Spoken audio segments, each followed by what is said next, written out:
నేను గురమ్మ కొడుకు చచ్చిపోవాలి.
All the groups, stand up, please.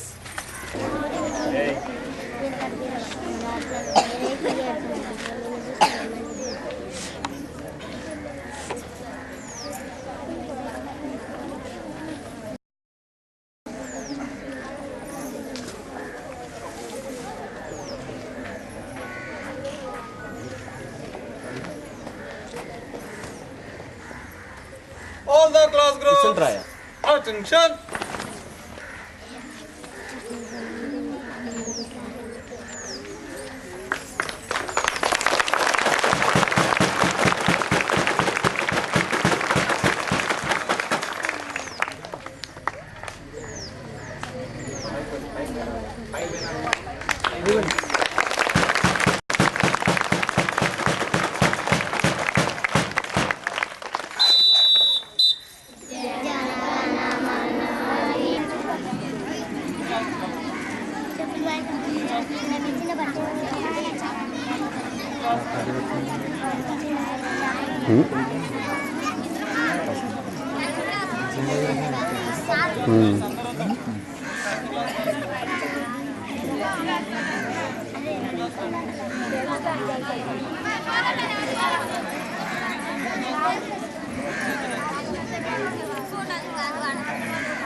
విద్యార్థులు, గ్రామ పెద్దలు, ఉపాధ్యాయులు మరియు తదితర ప్రముఖులకు 63వ స్వాతంత్ర దినోత్సవ శుభాకాంక్షలు.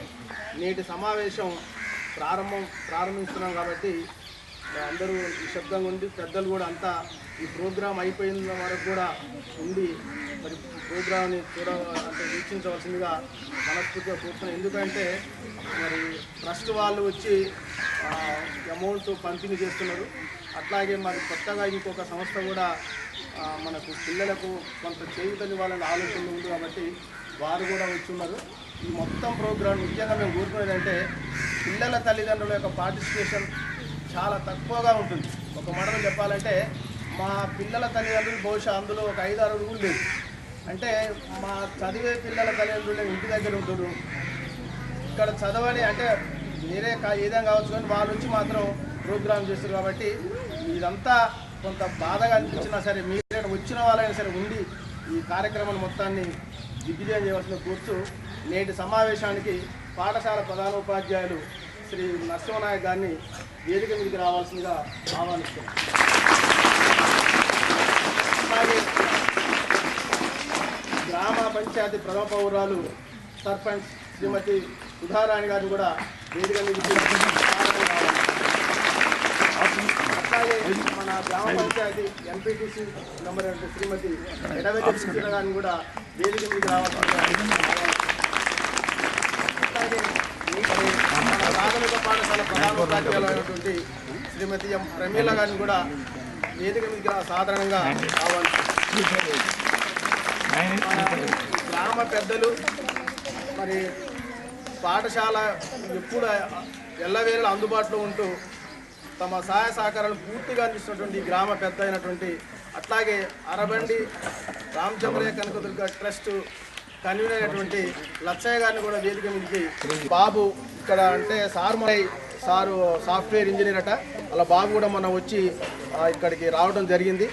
మరి చూడండి, ఇప్పుడు వాళ్ళు చెప్పింది ఒకటే, సార్ మేము గెస్ట్ లెక్చరర్స్ ఇప్పిస్తాం సార్. గెస్ట్ లెక్చరర్స్ అంటే అతిథి ఉపన్యాసాలు అంటే ఏమి అంటే కింది స్థాయి నుంచి డెవలప్ అయ్యి పైకి పోయిన తర్వాత కూడా ఇట్లాంటి స్థాయి నుంచి వచ్చినామని చెప్పడం ఒక ఉద్దేశం వాళ్ళది అనుకుంటాం. కాబట్టి దానికి సంబంధించిన సాఫ్ట్వేర్ని ఈ ఇక్కడ ఉన్నటువంటి హై స్కూల్ విద్యార్థులకు అందించాలనే ఉద్దేశంతో వారు మొన్న రావడం జరిగింది. వాళ్ళు వచ్చిన సందర్భంలోనే మా దగ్గర 220 మంది పిల్లలు, ఒక 30% పిల్లలు అంటే వాళ్ళు నోట్బుక్స్ కొనుక్కోలేదు సార్, వాళ్ళు చాలా దీనావస్థలు ఉండు, వాళ్ళు నోట్స్లు ఏమి రాసలేదంటే సార్ ఎమ్మటే స్పందించి 1500 రూపాయలు ఇవ్వడం జరిగింది. ఆ 1500 రూపాయలకు కొంత అమౌంట్ మేము కలిసి పిల్లలకు మొన్న 160 నోట్బుక్స్ పంపిణీ చేయడం జరిగింది. మళ్ళీ వాళ్ళే దేవినేని శ్రీనాథ్ అనేటువంటి మళ్ళీ ఒక సాఫ్ట్వేర్ ఇంజనీర్ ఈ ఊరు అతనే మళ్ళీ 2000 రూపాయలు ఇచ్చినట్ట. వాళ్ళు మళ్ళీ 170 నోట్బుక్స్ విద్యార్థులకు అందుబాటులో రావడం జరిగింది. క్లాసుకు పోయినసారి 5 ఇస్తున్నాం, ఇప్పుడు 4 ఇస్తున్నాం. అంటే దాదాపు 10 మంది విద్యార్థులకు ఒక్కో క్లాసుకు ఈ ఊళ్ళో ఉన్నటువంటి ఒక సేవా దృక్పథం కలిగినటువంటి సంస్థల ద్వారా మన విద్యార్థులకు అందుబాటులోకి వచ్చినాయి.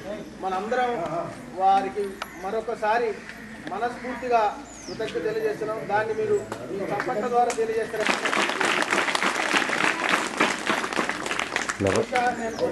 ఈ అరవండి రామచంద్రయ్య కనుక మెమోరియల్ ట్రస్ట్ కానీ సారు పెట్టబోయేటువంటి ఈ ఇంకో సేవా సంస్థ కానీ ముందు ఇక్కడ విద్యార్థులకు విధోచితంగా చేపట్టే కార్యక్రమాలు మిగతా విషయాల్ని తెలియజేయవలసిందిగా కోరుతున్నాం. రిటైర్డ్ లెక్చరర్ నరసింహారావు గారిని ఉన్నత పాఠశాల ప్రధానోపాధ్యాయులు, గ్రామ సర్పంచ్, ప్రధానోపాధ్యాయులు, గ్రామ వచ్చినటువంటి పెద్దలు, విద్యార్థులకు 63వ స్వాతంత్ర దినోత్సవ శుభాకాంక్షలు. మనం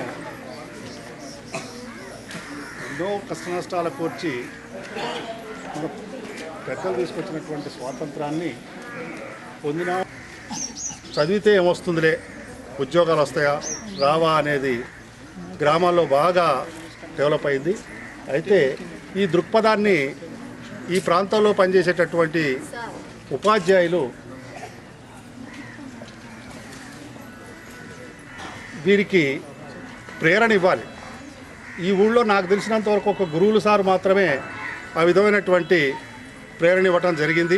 అనేక మందిని ఉన్నత విద్యను అభ్యసించి వారు జీవితంలో ఇది చెప్పడానికి ఏ విధమైనటువంటి డౌటు లేదు. టీచర్లని గవర్నమెంట్ టీచర్లని పరిశీలించినట్టయితే గవర్నమెంట్ ఉద్యోగం రానివాడు మాత్రమే ప్రైవేట్ స్కూళ్ళల్లో పనిచేస్తున్నటువంటి గుర్తింపు లేదు పేరెంట్స్లో.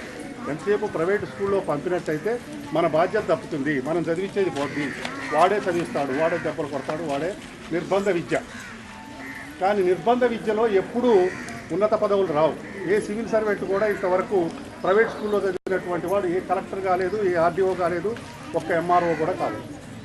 మీరు పేపర్ చదవండి ఎప్పుడైనా. నేను ఎంఆర్ఓ అయినా, నేను ఆర్డీఓ అయినా, నేను కలెక్టర్ అయినటువంటి వాడిని ఒక జీవిత చరిత్ర వస్తుంది పేపర్లో.